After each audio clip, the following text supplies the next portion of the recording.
Hello everyone, Known a Consequence here with episode 21 of my remastered original Dungeons & Dragons Adventure Module playthrough series, the campaign from which is now in its 12th year. Here is the current player character roster. We have 6 characters being run by 4 different players. And here is the roster of both human and animal NPCs associated with the party. As you can see, all of their riding animals are still missing.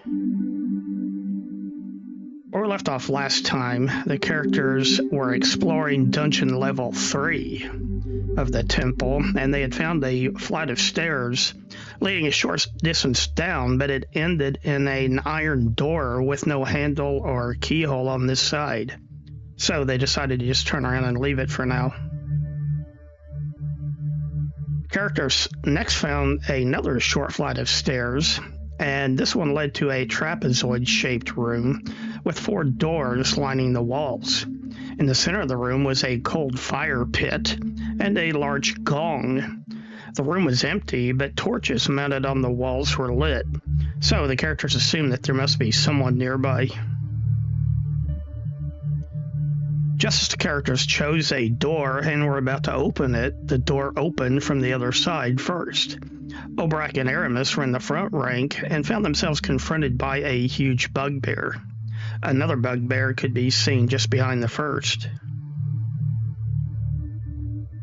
The characters quickly dispatched the first bugbear, but the noise alerted the occupants of another room just across the way. That door flew open, and several more bugbears began spilling out into the main room. One of the bugbears ran to the gong and began banging on it with his weapon. The gong alarm brought out a small group of ogres who immediately joined the battle. Thorol realized that things were getting out of hand, so he ducked into the first room and cast a haste spell on the party. After another combat round or two, the 4th door opened and a hill giant stepped into the room.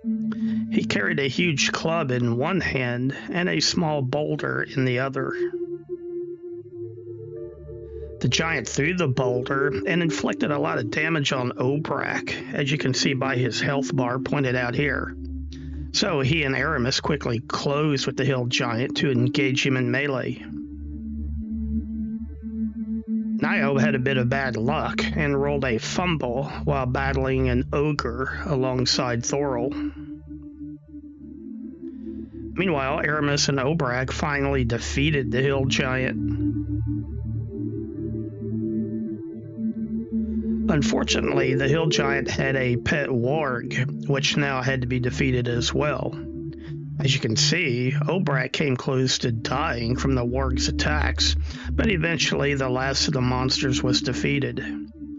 After this battle, the characters decided that they'd already had enough for one day. So they quickly searched the entire place for treasure and then headed back to Hamlet.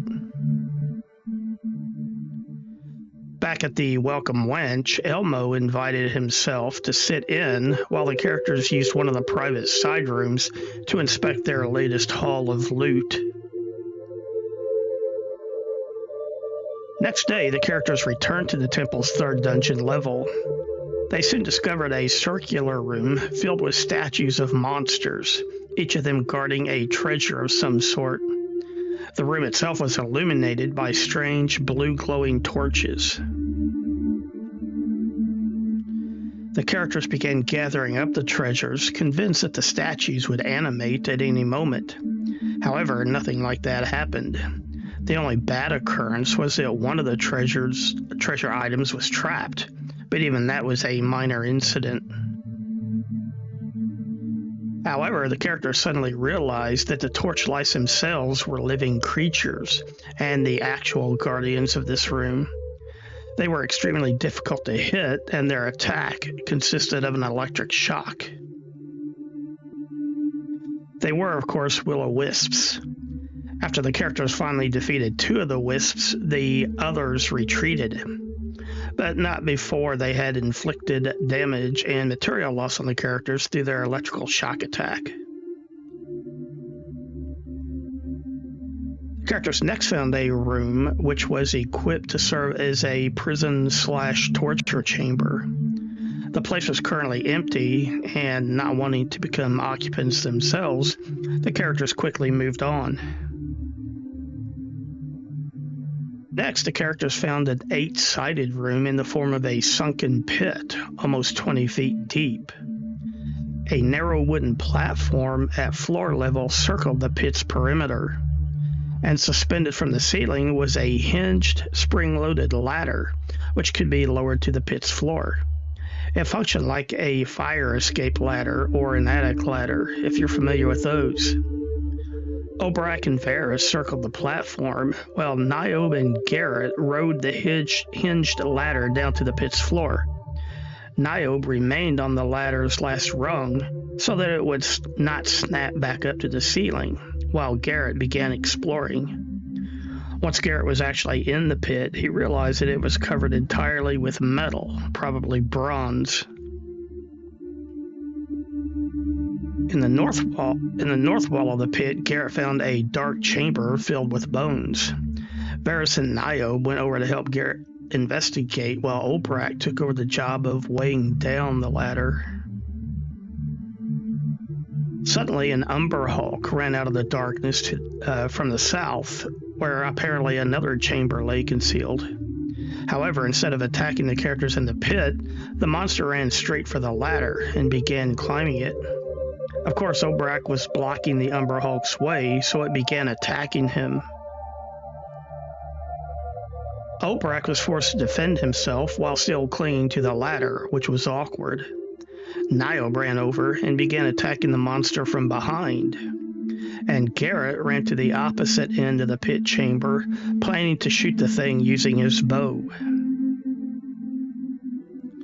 Unfortunately, Garrett promptly rolled a fumble and fell to the ground. And as for Obrak, he decided that this was no way to fight, so he hopped from the ladder and onto the nearby walkway.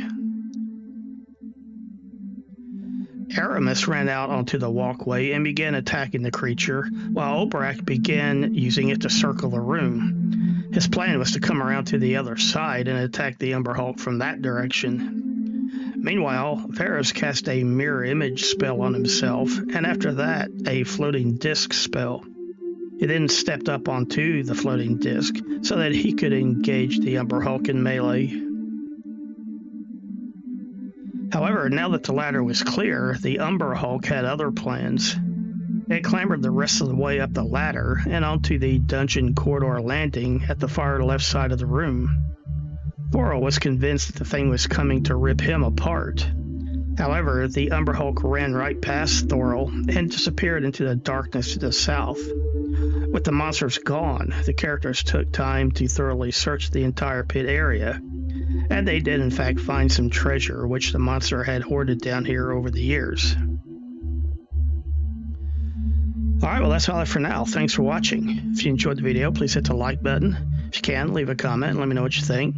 If you have not yet, please subscribe to the channel. If you know of a good place, please share the video. And anything that helps support the channel, I appreciate it. Thanks again. Bye for now.